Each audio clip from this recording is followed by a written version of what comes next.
Hello, my name is Mason. Welcome back to Mason's Critters.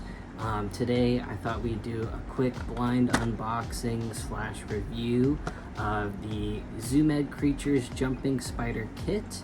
I saw this today when I was getting cat food at PetSmart, and I live in a kind of a small rural area where there's not a ton of resources immediately available for exotic animal keepers.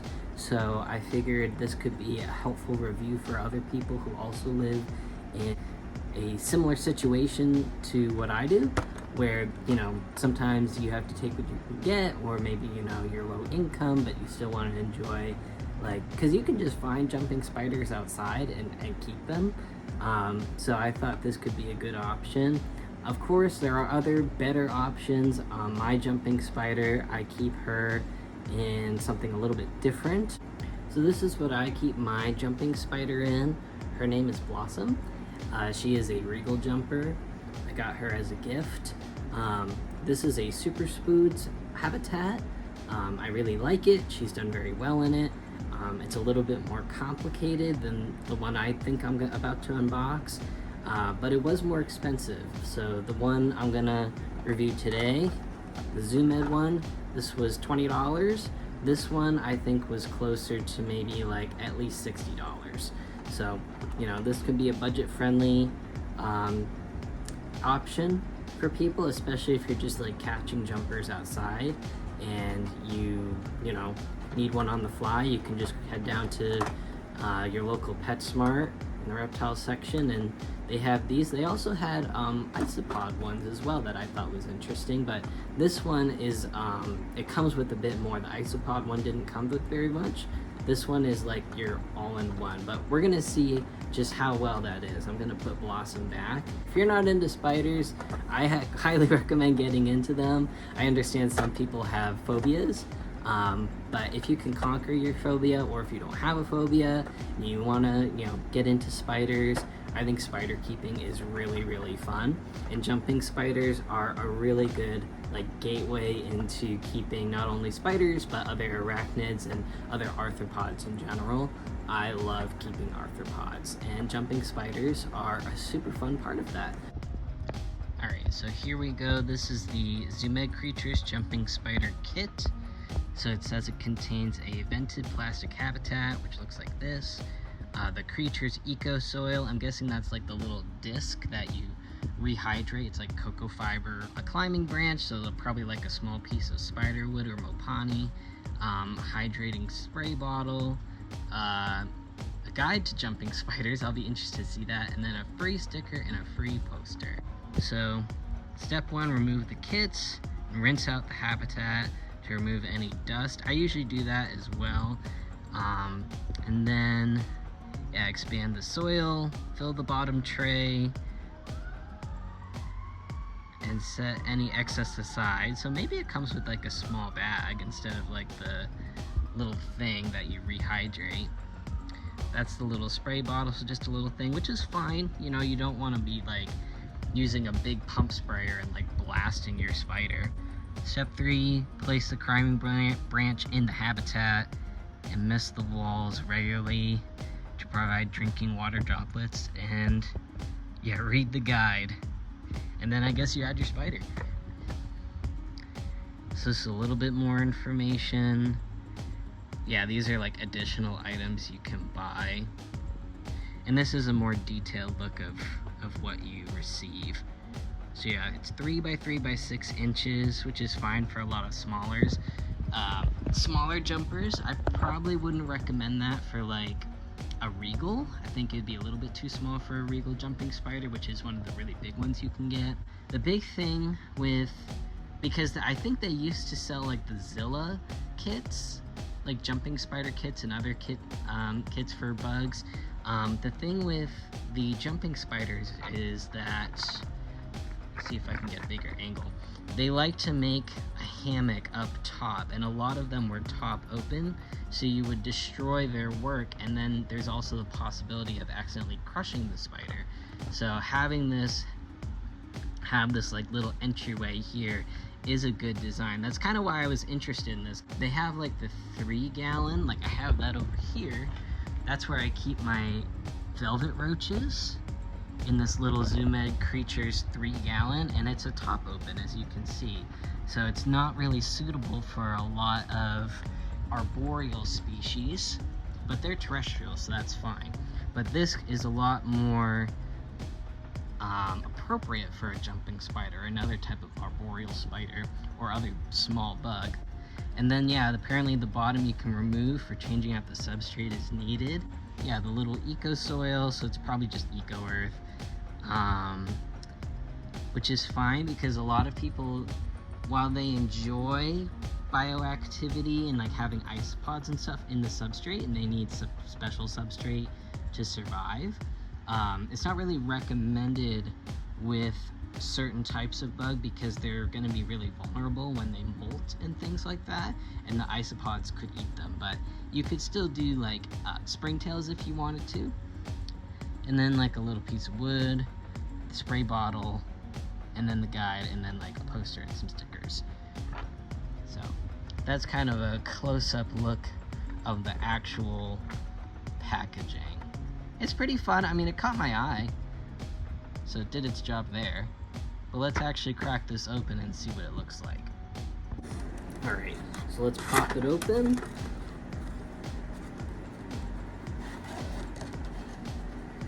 Boop. There we go. So it's all kind of contained in the little 3x3x6. You can see this little front door. Well, okay, let's pop it open this way. I think it might be still like sealed up. There are not instructions ready in the box of how to like open this up and stuff, so I'm gonna kind of wing it, but I'm sure it's not overly complicated. There, yeah, it just pops open. Alright, so yeah, here's the little eco soil that you pop in water, and then it kind of puffs up. It looks like there is going to be plenty of extra. But yeah, it's just cocoa fiber. Nothing fancy, nothing special. Will not house live plants. So that's important to note, but just fine for a humidity retaining substrate. And there's the actual bottom tray. Slide all this out. Put that there for now. So this is the sticker. It's pretty big. Yeah, save your creatures. It's pretty cute. I don't mind that. It's just gigantic. I don't know where I'll put that. Maybe my car. Alright. And then this is their little mini guide, and I think this doubles as a poster. Yeah, it talks about how like you can handle them, which you can. I would recommend like a choice-based handling in a pretty safe environment, but there's minimal risk of being bitten. You can still be bitten, but it's usually not a huge deal if you do get bit. Talking about picking a good enclosure, talking about how they're arboreal, which is good. I like Zoo Med. By the way, not sponsored. I'm not sponsored by PetSmart. I'm not sponsored by Zoo Med. I'm just thought this was interesting. I'd never seen it before. Yeah, something with bottom access so you don't disturb your spider's hammock and webbing and stuff like that, because of course that's going to be stressful for the spider, and stress can result in death in a lot of different animals, including spiders and other arthropods. And it does talk about too how they are insectivores, and they will cannibalize each other. So that's good to mention too. You need more than one. This would house one jumping spider. I think that's kind of neat. It's very eye-catching. I'm assuming like too this is gonna be attractive to like children, which is fine. I think arthropods are a good gateway into exotics keeping, because when you get children involved, if they're gonna be primary caretaker, I wouldn't usually recommend like a reptile or even an amphibian, because it's challenging. They live a very long time, usually at least 10, sometimes 40 plus years. and it's just a lot more complicated. So encouraging kids to get into exotics keeping by like doing a bug, which most bugs live maybe a few months to maybe like a year or two, and they're not that challenging, depending on the bug, of course, but like a jumping spider could be manageable for a kid that I would say is at least 8 years old, something like that. So yeah, I mean, it's eye-catching to me. It'd definitely be eye-catching to a child. It does encourage a naturalistic habitat, which is nice. I don't know why they have it with like this kind of dollhousey stuff. It's kind of funny. But I've seen some people do that before. I try to always advocate for a naturalistic setup, especially if you are taking an animal from the wild to keep indoors. A more naturalistic setup will be more attractive to them. But jumping spiders can also be found in homes. So I dropped it. It's not like it's going to be the end of the world if you like set up something kind of like cutesy or themed beyond just like wood and plants and things like that. It's not gonna, hurt the spider, as long as everything in there is safe, of course. Oh, there's more. Big guy. There's lots going on here, but yeah, it talks about the basics of setup. It talks about their eyesight, which is great. It talks about lighting and their color vision. That's cool. Yeah, and I don't know, it doesn't quite mention this, it looks like, but they are a diurnal species, so they are, they're going to benefit from a good LED light like this mentions, which is great. I'm glad it mentions that. Then it also talks about keeping them at a correct temperature, which is basically just room temp, not higher than like 85, which is great, because some people might assume they need like a heat lamp, which is not true. They don't need that. As long as your home is in like a comfortable temperature for you, your spider's going to be comfortable as well, which is great. I kind of like this so far. I'm kind of surprised. And then substrate, it talks about like you can use a carpet or liner. I don't really agree with that. I think that carpets and liners harbor a lot of bacteria. I think they're kind of ugly. I'm glad this comes with some substrate to kind of discourage that a little bit. And it does talk about how like, carpets and liners don't do much for humidity, and these guys do need not a super humid environment, but relatively, because they do need to be able to molt without getting stuck in the mold, which is a common issue. How to set it up, hydration and humidity, feeding, talks about feeding them things like pinhead crickets, mealworms, flies, fruit flies, waxworms. Yeah, those are all fine. Crickets can be a little, because they can bite, and that can really damage your jumping spider, but I mean, it's not gonna poison them. I mean, if they're able to catch it properly, that's fine. I just think there are safer options. So that's their little guide, and then the poster is on the back, and it has some of the more common jumpers, and it talks about their anatomy with a little cartoon. This is cute. This is fun. I don't mind this. This is kind of neat. Huh. Like, this is like pretty, and it's correct. Yeah, their fangs, the chelicerae, yeah, all this stuff. This is great. The legs, of course. Scopulae. Yeah, which are the little hairs and stuff for grabbing on. The spinneret, where the webbing comes from, the abdomen. This, I would say this is a really bad jumping spider. You don't want your jumper quite this big. If your jumping spider's looking like that, you don't need to feed for a long time. Just give water. Yeah, there's over 6,000 different described species of jumpers. The largest family of spiders. That's pretty cool. Pretty fun. Hope you can see that okay. There's a lot of glare. I'm trying a new ring light. Trying to up my production game, but it's making it a little bit difficult for you to see. There, that's better. So all these cute little different species. And then the peacock jumper. which is an Australian species, which probably means they're more challenging to get. Australia is pretty strict on their exports. And they're partnered with US Ark. I love that. I love US Ark.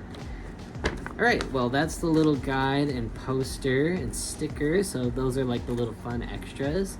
I like that very much. It's very cute. And this is like some of the supplies. Comes in a little bag. So it comes with this chunk of wood. This is actually kind of a cool piece.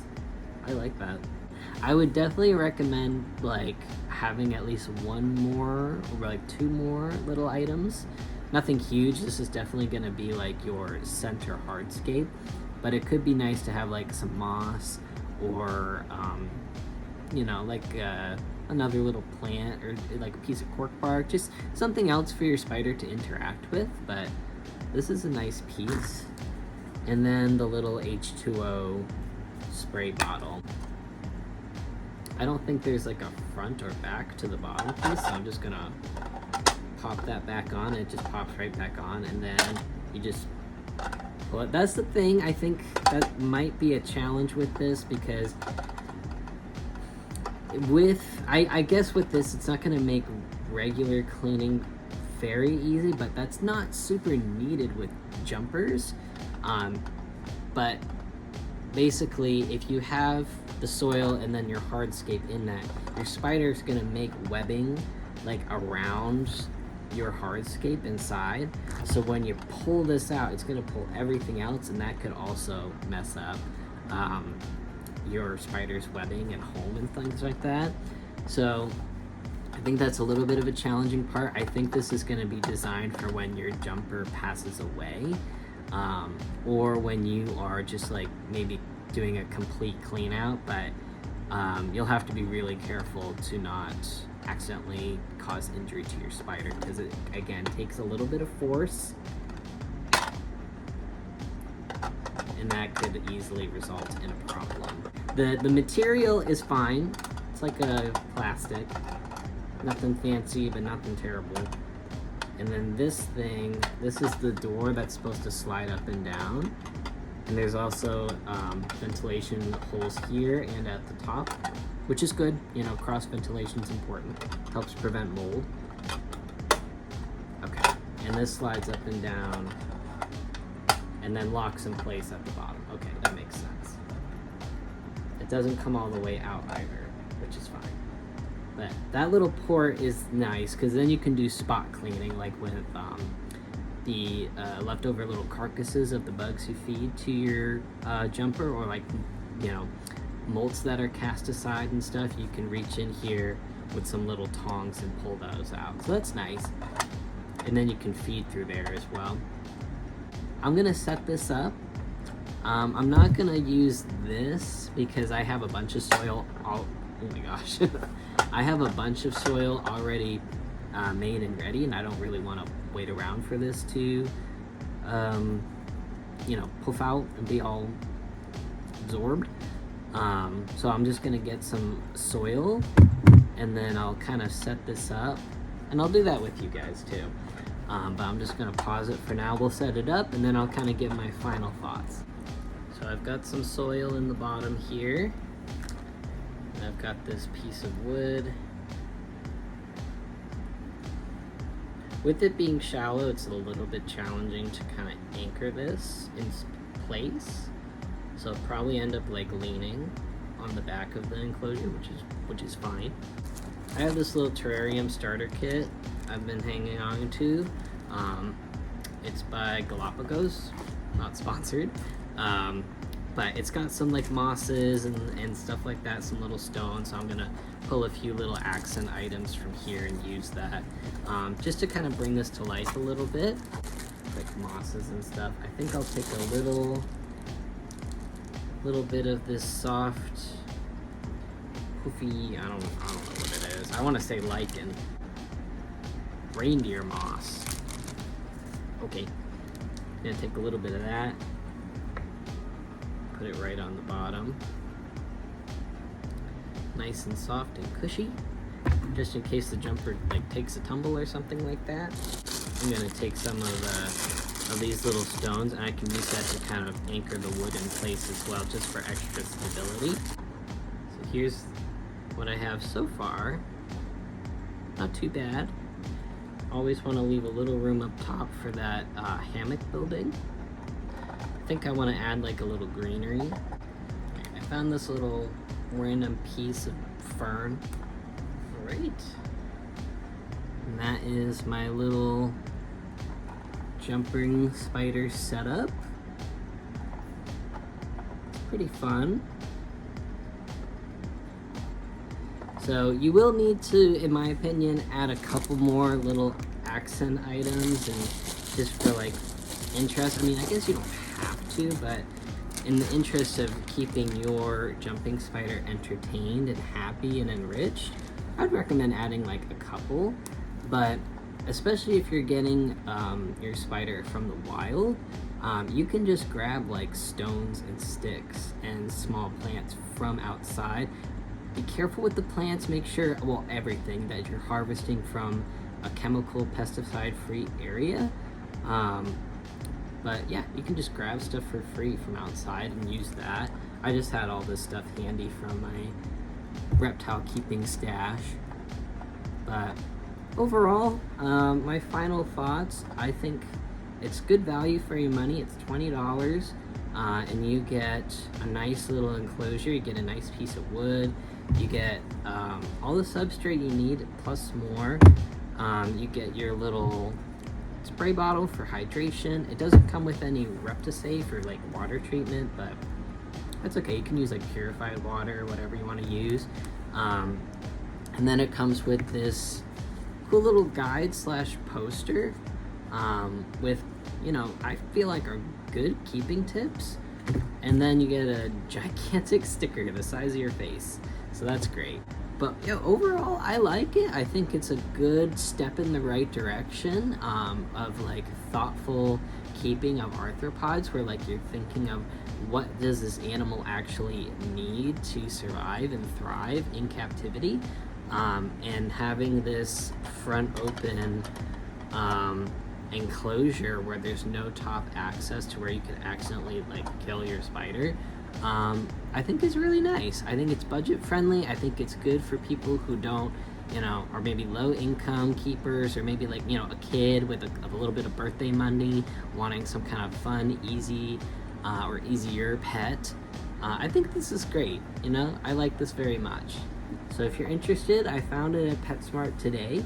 I could also see this working well for like a small assassin bug, or a cool type of beetle, maybe like one smaller species of roach like my velvet roaches. You could probably keep one velvet roach in here and be all right.